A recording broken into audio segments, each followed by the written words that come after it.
vidéo autour du week-end à 1000 qui va démarrer vendredi. J'avais commencé à vous évoquer un petit peu les lectures que je prévoyais et puis je suis revenue sur ce que j'avais décidé plus ou moins et je vais vous présenter ça maintenant, ainsi que mon planning d'intervention pour réussir au mieux cette mission qui nous est confiée par Lily. Et parce que j'ai compris qu'il allait falloir me substanter un petit peu pendant ce week-end, et que parce que j'aurai l'excuse du week-end à 1000, je pourrais manger n'importe comment, je vais vous montrer tout ça. Je vous présente déjà deux lectures que j'ai finalement retirées de ma palle, à savoir un livre en VO, Seven, parce que plus j'y réfléchis et plus démarrer une lecture en VO alors que ça fait juste des années que j'en ai pas faite, ne me paraît pas une bonne stratégie pour un week-end à 1000. J'enlève également La rivière du 6e jour qui est pourtant dans ma palle, ma fameuse palle de la honte que vous pouvez retrouver dans ma précédente vidéo, parce qu'en y réfléchissant, encore une fois, j'ai pas très envie en ce moment et de manière générale d'ailleurs de lire sur la pêche à la mouche, même si ce n'est qu'une excuse.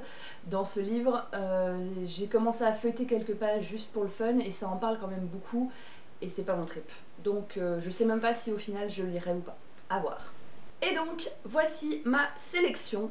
Vous allez voir, j'ai été très organisée. J'ai collé des petits post-it sur chacun des livres pour connaître le nombre de pages et pour savoir à quel défi ils allaient me permettre de répondre. Je vous présente tout ça. Alors déjà, j'ai choisi, j'arrive même pas à lire le titre, Madame Bonheur et la sorcière. Je sais même pas d'où je le sors celui-là, mais quoi qu'il en soit, il va rentrer dans la il va rentrer dans la catégorie des livres de moins de 100 pages, puisque il n'y a même pas les pages inscrites dessus, j'ai dû les compter à la main, et en enlevant les illustrations, il y a 16 pages. Mais je réponds au défi de lire un livre de moins de 100 pages. Ensuite, celui-là, je vous l'avais déjà présenté, Changer en mieux, qui est un livre du professeur Michel Joyeux, un livre de développement personnel qui fait 343 pages et qui ne me permet pas de répondre à quelconque défi. Voilà, tant pis, mais j'ai envie de le lire. Ensuite, je vous avais déjà présenté également Paulo Coelho avec Aleph ou Alep, je ne sais toujours pas comment ça se prononce.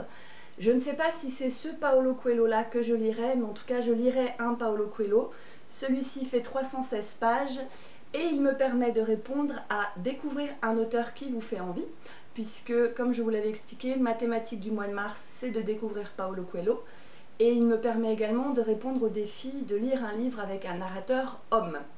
Donc c'est pas négligeable, ça fait 2 défis en un. Ensuite, je vous l'avais présenté également Stéphanie des cornichons au chocolat, qui est un de mes chouchous de mon adolescence, qui fait 192 pages et qui me permet de répondre au défi relire un livre, au défi de lire 3 livres, ça de façon générale, et un livre dont le narrateur est une fille. Et alors, c'est là que tout se joue entre Divergente et Un jour. Je pense que Divergente va l'emporter. Divergente me permet de répondre à un livre emprunté, commencer une série, un livre adapté au cinéma avec un narrateur fille et une lecture commune avec Emma et Elodie. Emma n'a pas de chaîne ni de blog, mais Elodie a une chaîne, ou un blog, pardon, qui s'appelle Petit bonheur et grande lecture, ce que je trouve assez mignon, ceci dit. Ce sont des filles que vous pouvez retrouver dans le groupe dédié pour le week-end à 1000 sur Facebook. Je vous mettrai le lien en barre d'infos si ça vous intéresse. Mais mon cœur balance aussi avec Un jour qui me permet de répondre au défi terminer un livre en pause. Comme je vous l'avais expliqué, vous voyez encore le marque-page, je me suis arrêtée à 125, mais je pense qu'il faudra que je le reprenne depuis le début parce que je ne me rappelle pas de ces 125 pages. Et il me permet également de répondre à un livre de plus de 500 pages, puisqu'il en fait 620, et de donc aussi adapter au cinéma. Si je choisis de lire Divergente, j'arriverai à 1297 pages. Si je choisis de lire Un jour, j'arriverai à 1471. Et peut-être que je lirai les deux, ou que je commencerai par Divergente et que j'attaquerai Un jour, même si, encore une fois, je ne le finis pas. Je ne sais pas. Comment je compte m'y prendre? Eh bien ça va être très simple parce que ce week-end ce sera un week-end total glandouille. J'ai prévenu mon mari depuis déjà des semaines que dès qu'un week-end Émile sortirait, je serai aux abonnés absents pendant 3 mois. 3 mois pendant 3 jours. Et du coup, je ne sais pas quand je vais rentrer à la maison de l'hôpital, soit jeudi, soit vendredi. Dans tous les cas, je vais être dans mon lit pendant 3 jours et donc ça va être assez simple pour moi vu que je n'aurai pas d'activité professionnelle, vu que je serai interdite de faire quoi que ce soit pendant quelques jours, de rester dans mon lit pour lire.